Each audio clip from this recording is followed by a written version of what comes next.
You're on. My name is Beverly Sanders, and today is Monday, June 24th. I'm visiting today with Susan Carruth at McFarland United Methodist Church in Norman, Oklahoma. Joe Sanders will be assisting with the recording equipment and sometimes maybe adding a question. This interview is for the historical records of McFarland Memorial Methodist Church, as well as the Voices of Oklahoma United Methodism project of the Oklahoma Oral History Research Program, which is coordinated through the Archives and History, through the Commission on Archives and History, with the support of the Oklahoma United Methodist Historical Society. So Susan, we want to thank you so much for taking time from your day to come today. Thank you. And would you just start by telling us a little bit about yourself and your family? Okay. My name is Susan Carruth. My husband and I have been back in Norman since 1976. We both went to school here. And when we married, he had a job in Lindsay, Oklahoma. So we moved there for 2 years and then came back to Norman. 1976. In 1976. I was very involved in the Methodist church in Lindsay, and he also joined the Methodist church. He was a Baptist. His mother wasn't too happy, but he made the choice himself. I worked as the youth director there, and I also drove the van for the senior citizens. Cease. I think I screwed up. Okay. No, I didn't. Go ahead. They did not want me to do the job because, number one, I was 22 years old, and number two, I was a female. To the job of driving the van? Driving the van and assisting the people that rode the van, mostly women, mostly to the grocery store, and they didn't think I could do it. And I set out to prove them wrong. Oh. A lot of the little ladies would get 5-gallon bottles of water and say, if you can bring it to the porch, I can get it into the house. And I would say, if I can bring it to the porch, I'll get it in the house. Those things were heavy. But then we moved to Norman in 1976, and David went to work here. He's a pharmacist.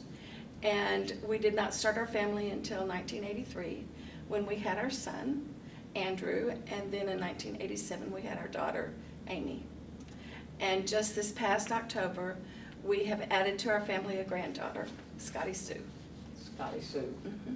And that's Amy's. That's Amy's daughter, Now, is that the only grandchild? It's the only grandchild so far. We have several granddogs, but just one grandchild.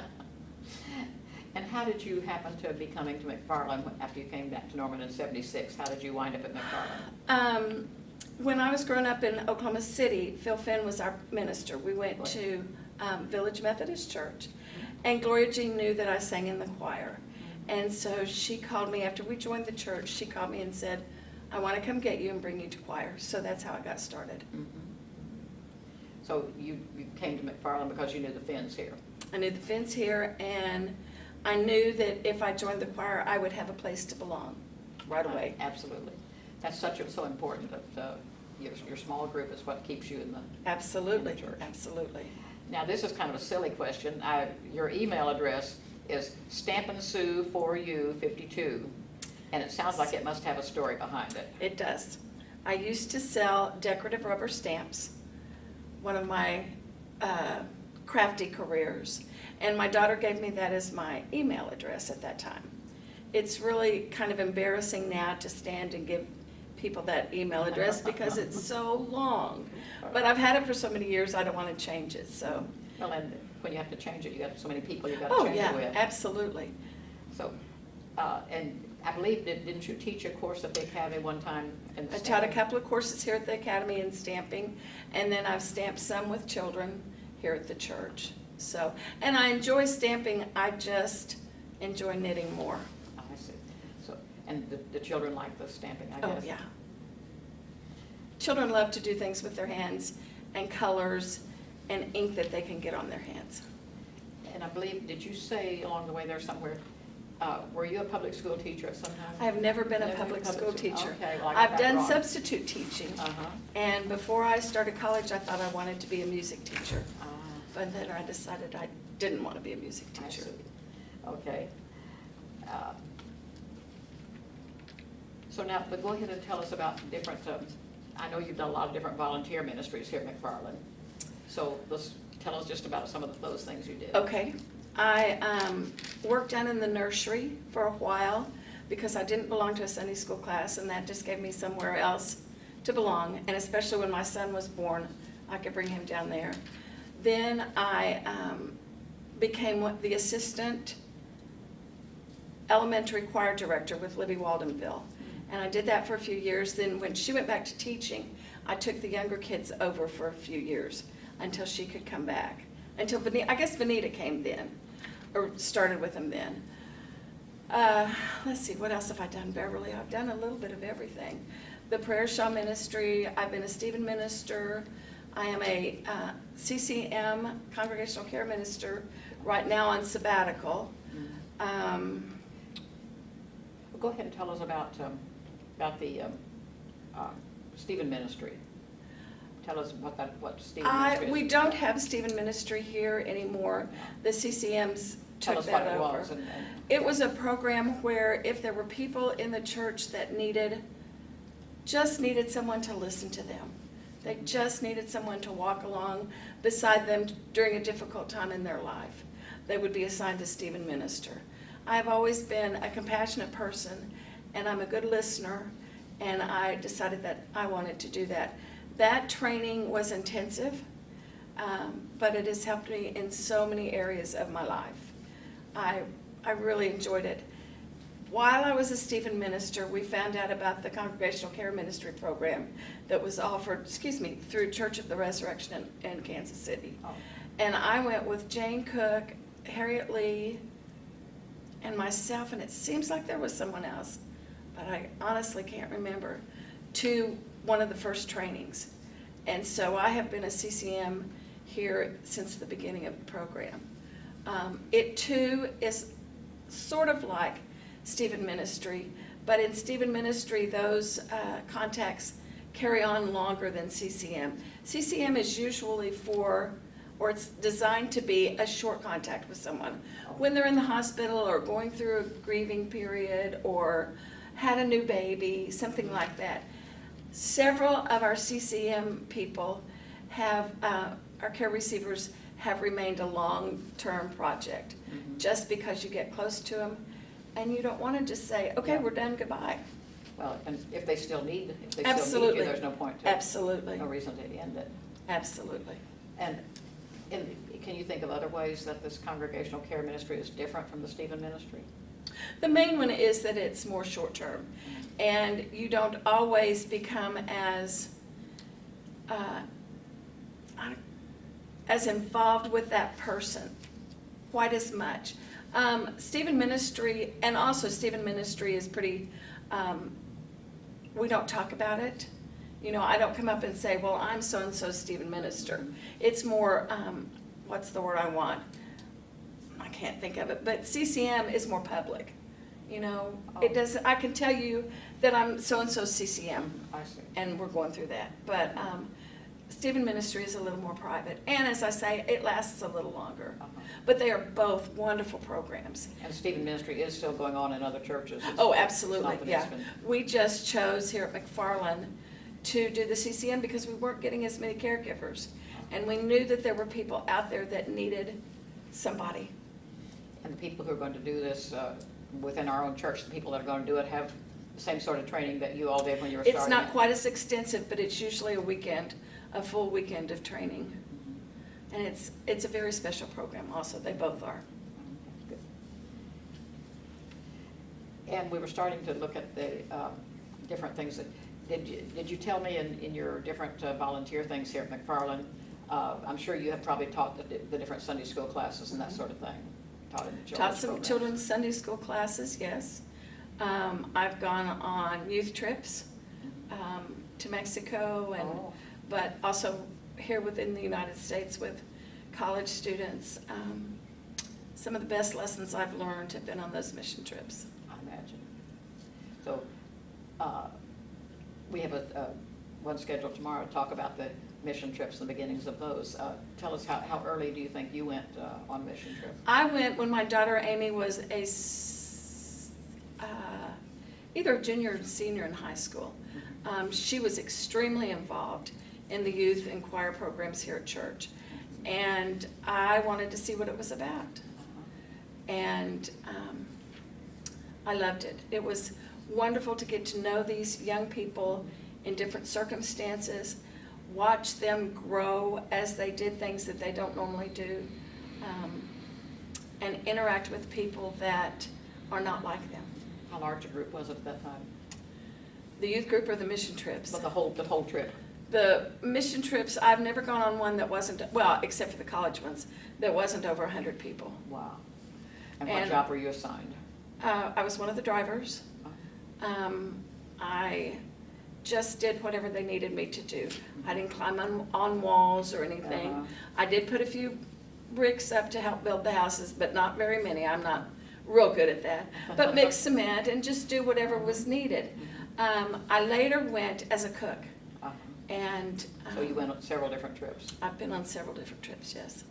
The college ones are different in that you don't have as young and immature youth as you do with, you have more well-rounded college students, and very interesting circumstances with those.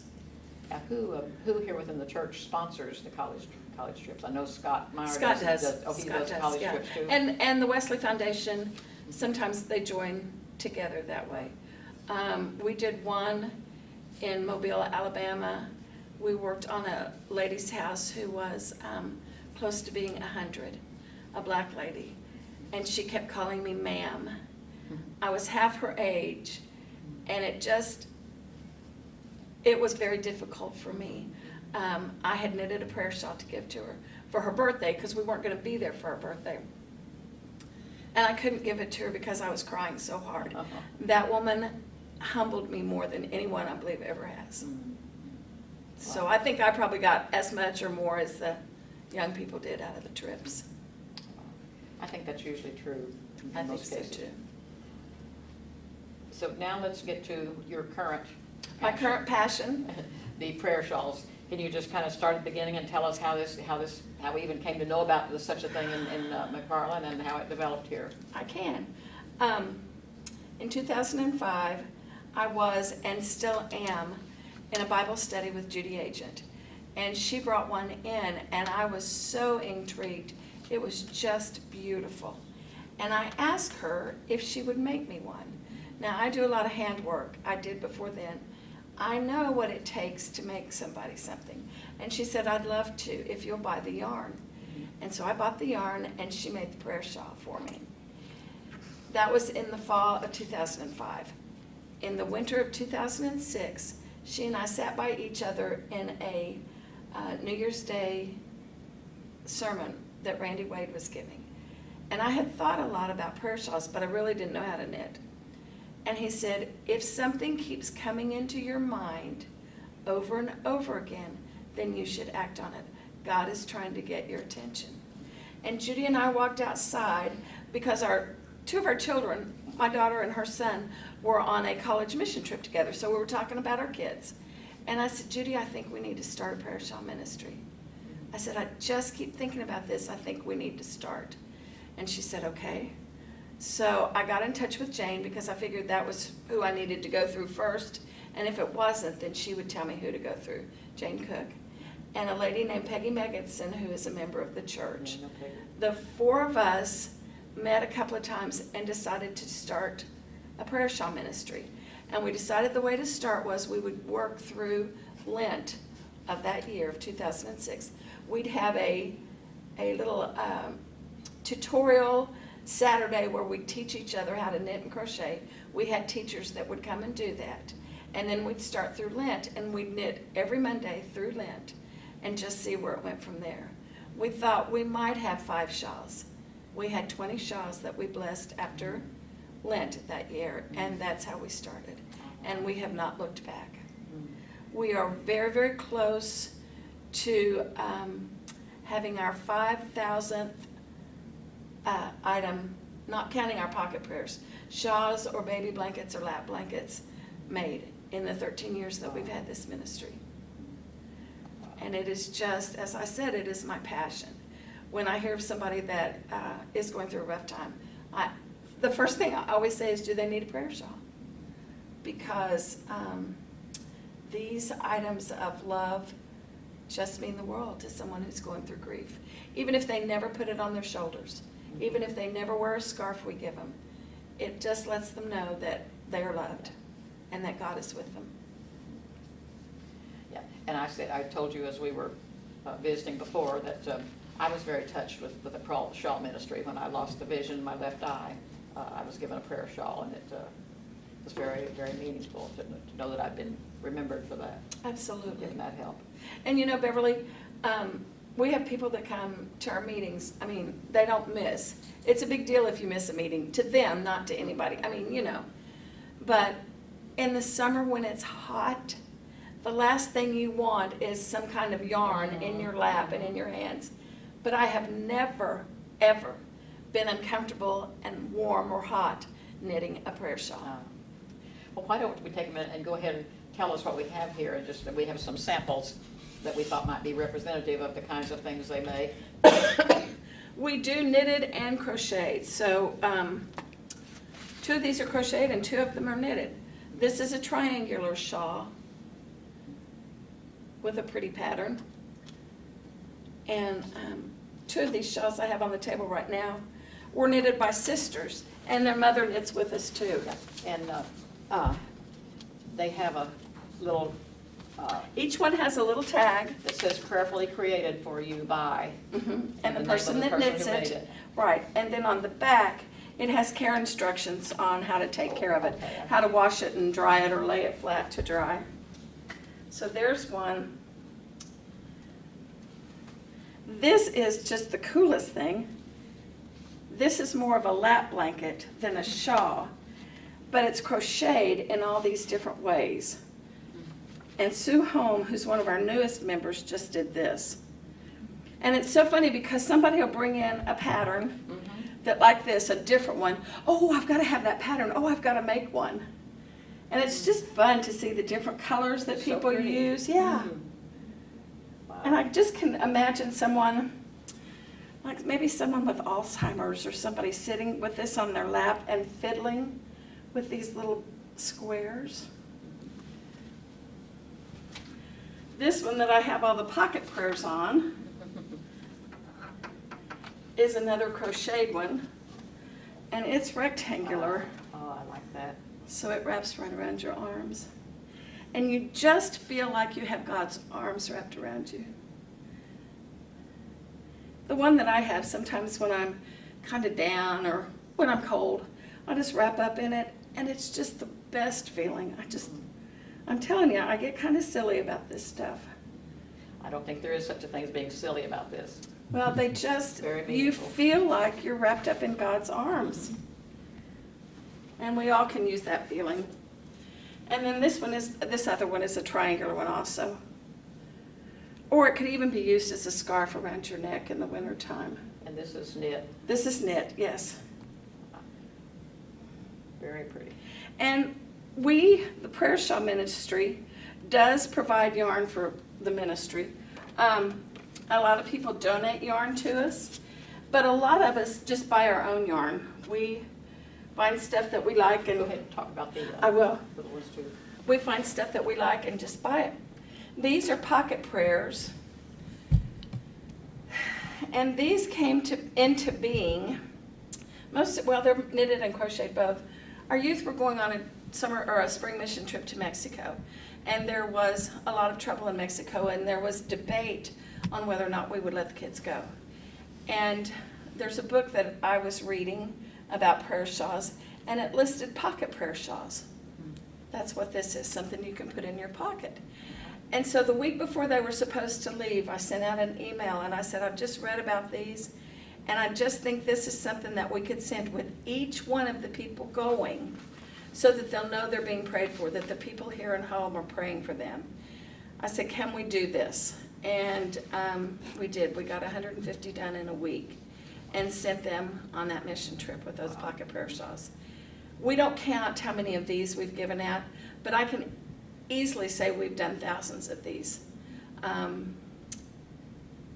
One year, Andrea Campbell, who is one of our members who did that shawl on the end, made 400 for Vacation Bible School. Wow. And she did it in less than a month. She is kind of like a machine. She's very fast. I have made some to go, I made just some just for a team going on a mission trip. Amy, my daughter, went to, where do they go that we've kind of quit going and then we've gone back? Where they've gone since they can't go to Mexico? No, No. these have been adult trips. Jonathan Bryan has led them. They just went on one last fall. And I can't remember, I want to say Honduras, and that's not it. Well, anyway. Cuba, Dominican Yeah. Republic. Well, it's not the It's one- Dominican Republic. It's one that had the earthquake you're talking about. Yes, they did have an earthquake. Yeah, and I should know. My mind's just gone It's blank. short, it's Yeah. Haiti. Haiti, yes, Haiti. Haiti. I've made 2 or 3 batches of those to go, just specific ones.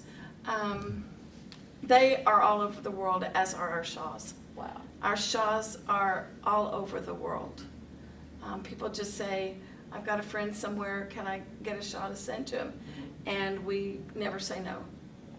Never Now, ever say no. Tell me also, I believe you didn't have any to show on those, but I believe you got into making, for the OU students, to making neck scarves. Oh, we do.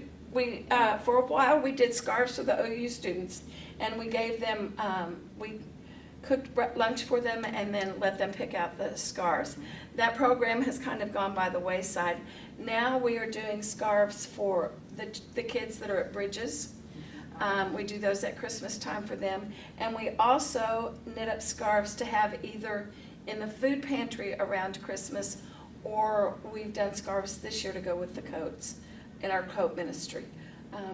And people have said, they've worked at the desk and they've watched people come in to get the scarves and lovingly go through them to pick out which one will be best for them or work best with their coat. So if there's a need, we're going to knit or crochet for it. Yeah, wonderful. Susan, I had one question. Did you mention that you are one of the people that provide the children during the service a special? No, I did not mention that, Joe. I will. I also do children's sermons in church. I love doing children's sermons. I enjoy finding the scripture that is going to be preached that Sunday and finding words that help make the children understand it. This year, because Pastor Linda had been sick the week before, she preached on the Good Samaritan on Father's Day. And we weren't sure what she was going to do. And so I wanted to do something about Father's Day. And I am aware of a family in the church who have just recently divorced, and the children are going back and forth. And I wanted to be sensitive to those children that don't always see their fathers. And I wanted them to know that we all had the same father. Those were the words that God gave to me to preach about. So I love doing it. There's nothing better than sitting up on that front row and looking at all those little faces. There is nothing better, except maybe if I knitted. I had another question went through my mind just then as you were talking about that. Probably come back again. I had to put in here for men, the scarves for men. I believe that. We used to, when we first started out, we did scarves for men and shawls for women. And we realized that men needed those shawls to wrap up in as much as a woman did. So now we just do shawls. So the men get shawls too. The men if get they shawls feel also. like. And then, like I said, we do our scarves for the Bridges kids and the coat Would you, closet. Bridges, if not knowing who and when are going to be listening to this, they may have no Right. idea what Bridges is at that Bridges time. is, well, I'm not sure that I can tell you exactly what it is, but it's a group of high school students that don't have a place to live, don't have a family to live with.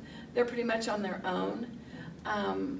And this is just something that we can give to them at Christmas to make them feel a little more special. I think there's around 20 young people that live there. Something like They're that. chosen from the high schools, both of them, I think, and Bridges is located over by Norman North. Right. We've done stuff here within the church to help them out. We've gotten, food for their food pantry and toiletries and just stuff that a young person would need. And one of our UMW circles does things for them regularly. Yes. Lunch, I think, and they do a Yes. lunch once, or dinner, maybe it is once a month or something like that. Yes. Might put in the fact too that the Methodist men have rebuilt their, refloored and did a lot of work on this. McFarland has done a lot for bridges. That's one of their things that we support. Well, I'm looking at my list here, and I think I've covered everything that I had down here. Do you think of anything else of your activities, your relationship with the church, or anything that I have missed? I love this church just like you all love this church. It's been a very special part of my life. I didn't get married here. My children both were baptized here and raised in this church. My daughter and son-in-law were married here. My granddaughter was just baptized. This is just my church. You know, McFarland is just my church. Yeah. It's where I know I can go and be loved and learn more about our precious Lord and share my faith and my love with other people. I just love this church. Do you belong to a Sunday school class? I do. We are called Women with Wings. Women with Wings. No, we're not. That's a small group I used to be with. We are called Wise Women. Ah. We formed out of a group of women who decided to do the 4-year disciple study. And after we finished that, we enjoyed each other so much. And most of us have husbands that don't want to go to Sunday school, so we just continued on. And you were saying you meet up there, right Up beside there, our archives. Up there next to the archives, up in that little corner. And it started out with 5 of us, and now I think we're up to about 10. And it's just a cozy little group.